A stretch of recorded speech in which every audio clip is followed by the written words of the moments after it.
Hello guys, ഏതോ ജന്മകൽപ്പന പുത്തൻ promo വിശേഷങ്ങളിലേക്ക് എല്ലാ കുട്ടികാർക്കും സ്വാഗതം. അങ്ങനെ നമ്മുടെ പുതിയ പ്രൊമോയില് നമ്മുടെ അച്ഛമ്മ വന്ന് നമ്മുടെ അഞ്ജലിനോട് പറയുന്നുണ്ട്, ഇത്രയും നേരമായിട്ടും എത്ര തിരക്കാണെങ്കിലും ശ്യാമിനോട് നീ ഞാൻ വന്ന കാര്യം പറഞ്ഞിട്ടുണ്ടാകുമെന്ന് എനിക്കറിയാം, പക്ഷെ ഇത്രയും നേരമായിട്ട് അവനെന്നെ കാണാൻ വന്നില്ലല്ലോ അഞ്ജലി എന്ന് പറയുന്നുണ്ട്. അപ്പം നമ്മുടെ ശ്യാം എന്ത് പറ്റി എന്നുള്ളൊരു കാര്യം നമ്മുടെ അച്ഛമ്മയ്ക്ക് ഇതുവരെ അറിയത്തില്ലേ. അപ്പം നമ്മുടെ അഞ്ജലി ഇതൊക്കെ നമ്മുടെ ശ്യാമിനോട് വിളിച്ച് പറയുന്നുണ്ട്. അപ്പം ശ്യാം അതുവഴി നമ്മുടെ അഞ്ജലിയുമായിട്ടൊരു മീറ്റിംഗ് ഒക്കെ അറേഞ്ച് ചെയ്യുന്നുണ്ട്.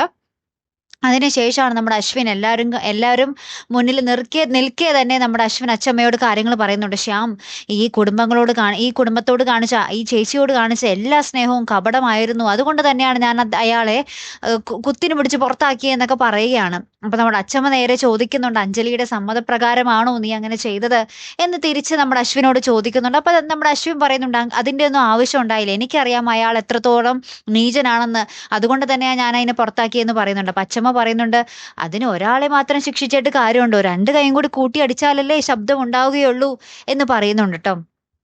പിന്നീട് നമുക്ക് കാണുവാൻ സാധിക്കുന്നത് നമ്മുടെ പ്രീതിയും ആകാശും അശ്വിനും കൂടെ സംസാരിച്ചുകൊണ്ടിരിക്കുമ്പോൾ നമ്മുടെ അച്ഛമ്മ വരുന്നുണ്ട്. അപ്പൊ പ്രീതി നമ്മുടെ അച്ഛമ്മയോട് പറയുന്നുണ്ട്, അച്ഛമ്മയുടെ തീരുമാനം എന്നെയും ശ്രുതിനെയും ഇവിടെ നിന്ന് പുറത്താക്കാനാണെങ്കിൽ ഞങ്ങൾ അതുപോലെ ചെയ്തോളാം എന്ന് പറയുകയാണ്. ശേഷം പ്രീതി കാര്യങ്ങളൊക്കെ നമ്മുടെ ശ്രുതിയോട് പറയുന്ന ഒരു നിമിഷങ്ങൾ നമുക്ക് അതോടൊപ്പം തന്നെ കാണുവാൻ സാധിക്കുന്നുണ്ട്.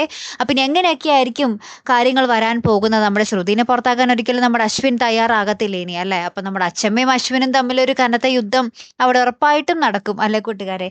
കാത്തിരുന്ന് തന്നെ കാണാട്ടോ. അടുത്തൊരു വീഡിയോയുമായി വരുന്നത് വരയ്ക്കും ഗുഡ് ബൈ.